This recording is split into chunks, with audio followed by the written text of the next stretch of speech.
check tuma rero nubahutse nkaja mu isanduku kandi Imana yarafashije navuye y'amahoro nubu ndacariho fata indirimbo yitwa Ruzonyica ya Monia Frere na B-Face ucifata indirimbo yitwa Kurukuta ya MB Data na B-Face Wotoria ni kurukuta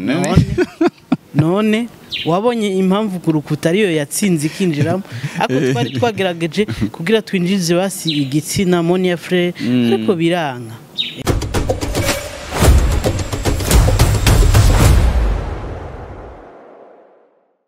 Yo, me people, your boy Adronis promoter, brother from another mama, Mr. Dreams, Garça Domir Chance. Muko mubibona umunsi turi kumwe n'umwe mu barigend, Spokesman. Namahoro ga Spokes. Namahoro cyane Adronis. Kumengo muzakano k'abarigend ucumengo. Urumva iyi ndirimbo abo twiganye ndatemutira irakwije 11 myaka 11 urumva sindi mushasha. Iracana yoboje y'icuma. Hari wambwiye ngo ni indirimbo yibihe byose mu kwezi kwindwi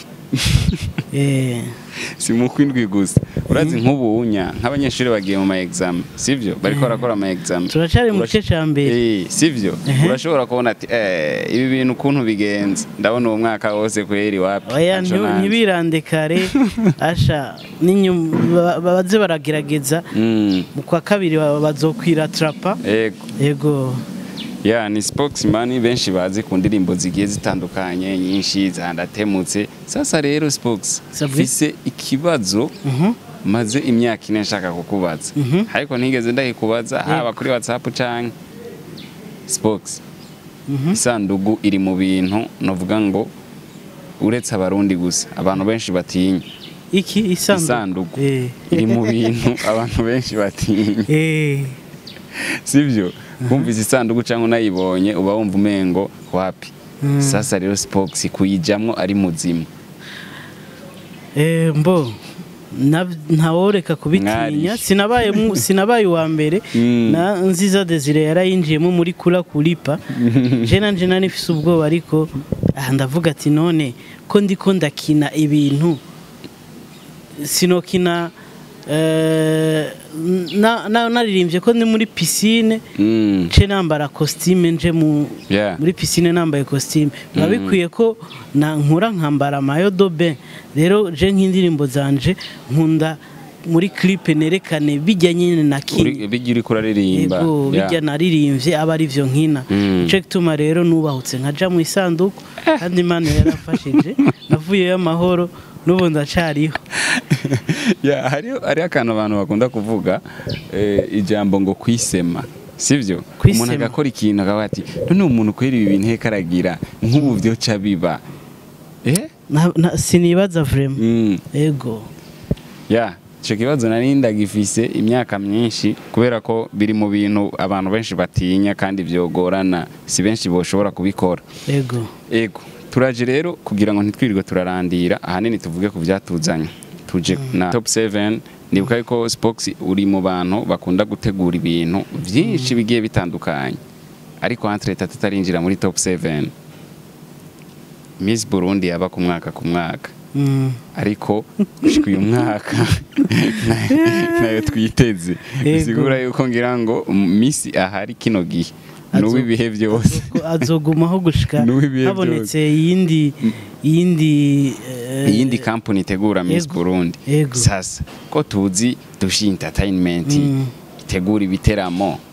imanaginga ibintu bigiye bitandukanye nta kuntu Spokes yofata mu sicoroshe je ndategura ibintu bitandukanye ariko sindagera ku rwego ko gutegura evenement Miss Burundi y'igihugu ariko si kuvuga ko ndi muto naho ndi muto sindi gito no bikora kandi vyogenda neza ariko ifo ko mbanza nkegera ababikoze kera ababikoze ubuvuba Grand Frère Sultan Suleiman nkamubaza ati Grand Frère kweri ki wabivuyemo kuko esheke nimbi rero uronse ugucira inzira ego ariko jewe ndafise iyo ndoto yo kuzokorganiza ijya Miss Burundi kandi birashoboka ahubwo umpaye iciyumviro reka nzogende muri Ministeri ya Commerce mbaza uko bigenda si no gutunganya biroroshe kandi umutahe nibaza ko uboneka. Ikindi naca amashirahamwe menshi aramaze kwizera kuyasaba sponsor utegura Miss Burundi urumva ko ari urundi rwego. Ego baca bizana ijya narabonye ko bayubaha ijya evenement Miss Burundi ku rwego rw'igihugu. Ego kuri iyo kote rero tukiraho nyene ntubona yuko hariho uruhombo ku gihugu mu gihe Miss Burundi tariki irategurwa kandi yari imwe muri evenement abantu benshi bakunda kandi bitaho no gukurikirana. Kandi urana yuko yaba guverinema canke izindi nzego zitandukanye zafatiye mbere mu gushigikira Miss Burundi, ariko uyu munsi baravuze ati umuntu abona yuko yo bishobora nibaze babisabe hama tubibahe babitegura. Mbona kumenya ati mbega SS Enterprise yananiwe gute canke n'umwanya wabuze hama yandi mashira hamwe ananirirwa hehe ko ako karyo uwo karonka atogapfisha ubusa. Ego jewe ndi mu bantu nshaka ko hamwe no bikora niteguye kugira ejo canke hirya ejo ntibazonyita escrow canke ngo biyangare vyanke kandi wamaze kuvyinjiramo. Ego cane kubera ikizijya ndirimbo hasohotse indirimbo nyinshi kubera ikizijya ndirimbo. Ico ni kibazo umuntu wese yo kwibaza. Ega uwo gusaba indirimbo ndwi mu ndirimbo 50 zakunze umwaka wose biragoye. No kuvuga zijya rero vyarashitse dusanga nizo zisigaye muri ndwi ariko zari nyinshi cyane. Ego ikibazo rero kiraho nyene. Indirimbo zitogwa n'abafana, indirimbo zitogwa na Spox. Indirimbo ntizitogwa na Spox, ziratogwa n'abafana muri sondage tugira, zigatogwa n'abari muri entertainment babikwirikirana. Harabo twikoze ko aba DJ, aba journaliste n'abandi turababwira ati dufashe kurondera indirimbo zakunzwe. Bakaduha liste ya 20 chansons hama twababwira duhendwi. Baduhaye ndwi twaciye tugira moyenne hacaboneka zijye. Ego abarundi barakunda kuvuga ngo inkuru mbarirano irutwa niyo wiboneye. Iyo ekipe mwatoye yewe yarigeze ija ku mugaragaro tumenya ati ni banaka ntiyagiye ku mugaragaro ariko harimo ba Mipro, harimo ba LC Greta, harimo ba DJ Zenebino, harimo n'abandi mutazi baba fans bakunda umuziki. Rero twarababwira bakaduha indirimbo zabo kandi mu nyuma tumaze gushira habona zijyandwi baciye bavuga ati natwebwe tubiravye nizo nyene. Ego ariko si kuvuga ko hatari kujamwo n'izindi ariko igitigiri n'indwi ntikirengwa. Ego impamvu nenda kubajije ico kibazo abantu benshi baramenyereye yuko iyo habaye competition kanaka batanga umurongo cyo batanga umwanya abafana bakitorera. Rero twarabigize kuri Facebook ya Dushi, murashaka kugenda mukaraba post twagize ava yuko dupibira zijyandwi. Twarabibukije mu mwaka weze uko vyagenze turababwiragira sondage. Niho rero havuye indirimbo nyinshi no ku mastati twe dushitse ku mastati no mu muryango uraronka umuntu akubwira mu kuzine canke ati ntiyazobure mwiyi ibintu nk'ivyo. Ego uyu munsi ndabona yuko competition igeze ku rwego rushimishije. Ikibazo gihari ni ajya amafaranga ibihumbi amajana 7 biza muri sekira na gospel canke sekira ni 700 hama Ego sekira baronka 700,000 yitsinze na gospel ni 700,000 yitsinze. Kandi rero uyu mwaka hari akabijya twarongeyemo iyindi ya gatatu yitwa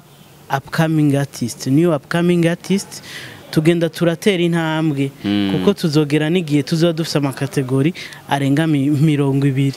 ariko ubu tugeze kuri 3. Umwaka wa mbere twagize imwe, wa kabiri tugira 2, umwaka no wa gatatu tugize 3. Ego Spox ugerageje kuraba nawe ndabizi yuko naho ino liste yasohotse urashobora kuvuga ati ego abafana bazokwitorera. None urazi utaranciramo none urazi nk'iyo bampajewe nitorera iyo nshaka kubikora nk'uko ndabishaka. Hari indirimbo zari kujamo, hariho izo sizo je zari kujamo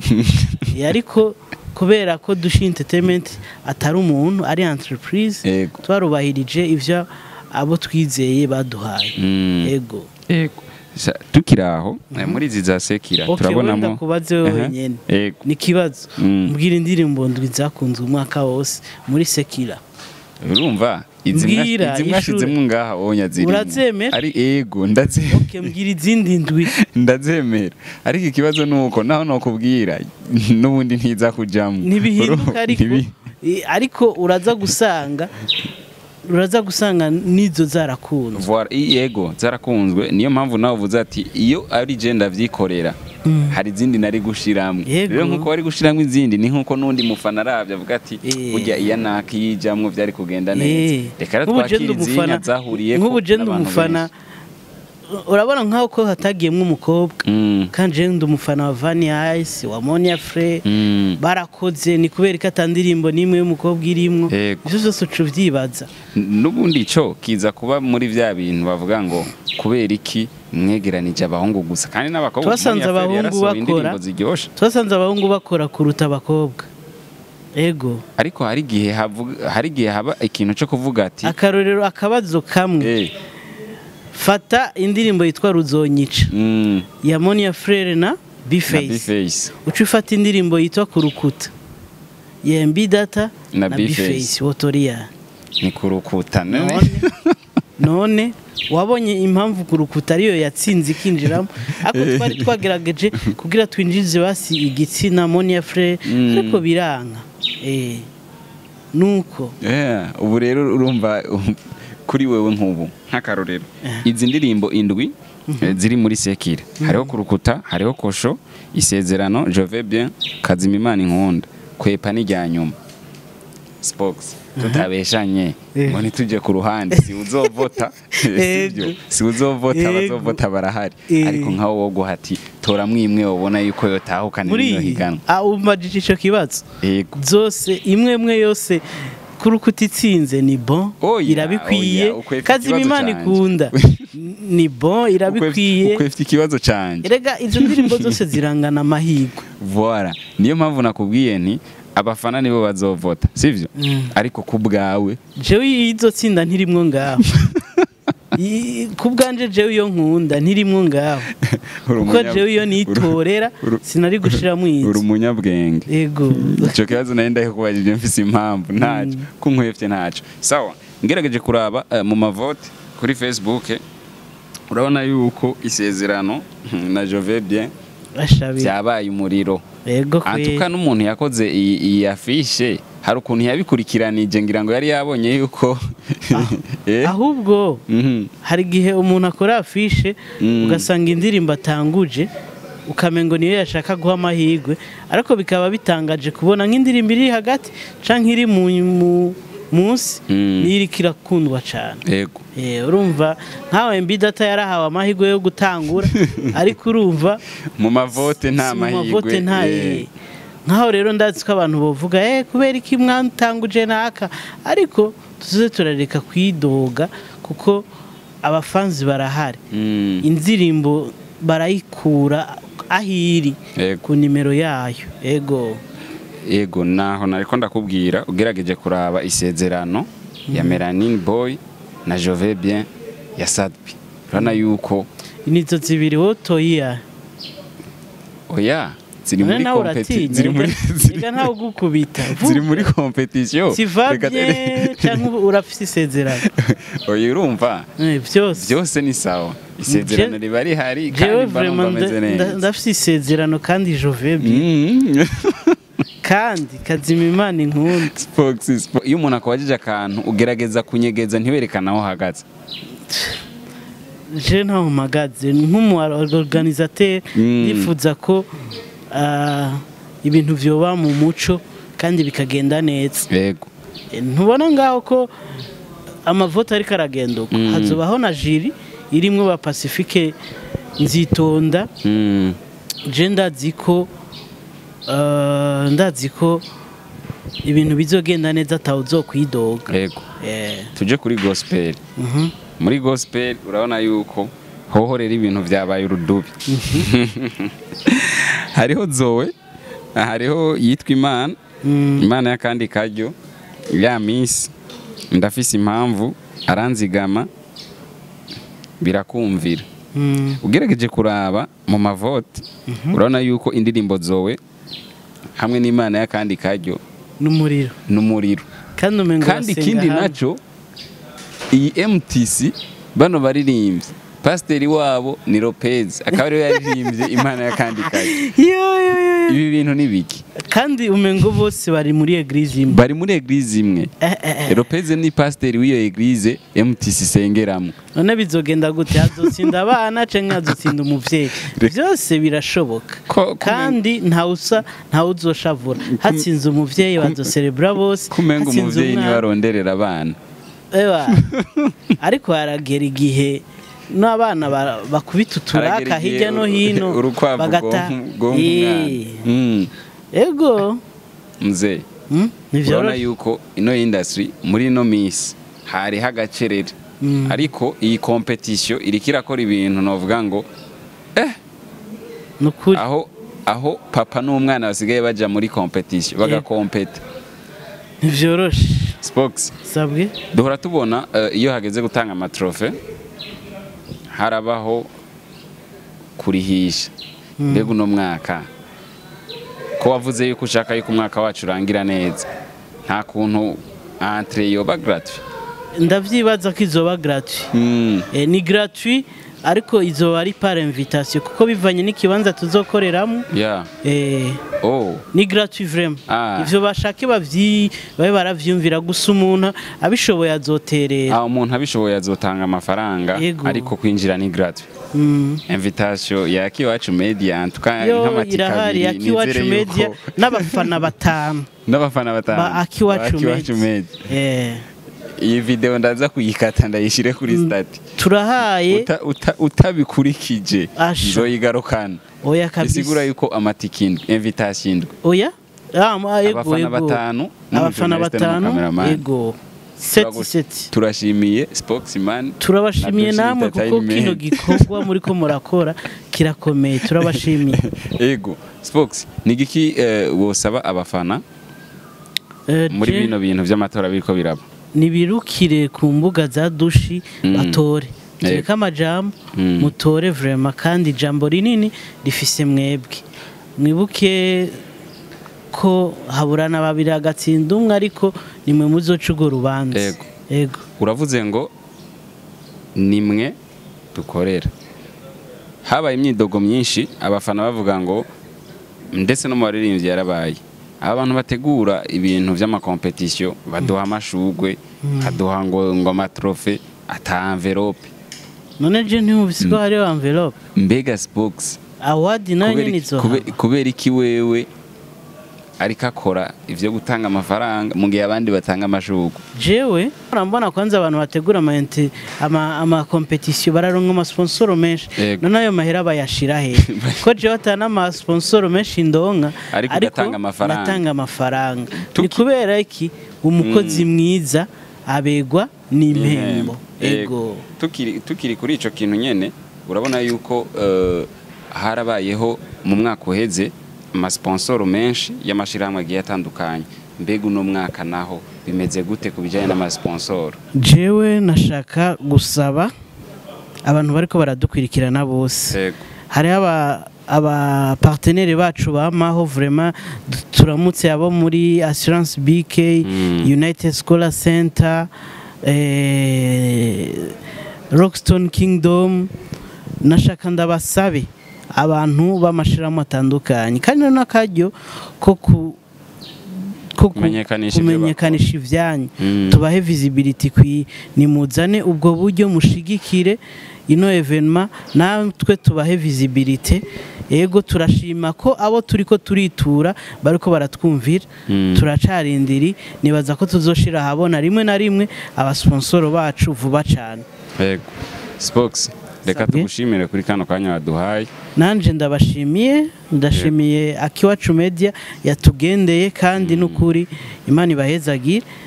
ntibibagire kugira subscribe ama commentaire turaza kuyishura arakandi kabazo nta kibazo turakishura.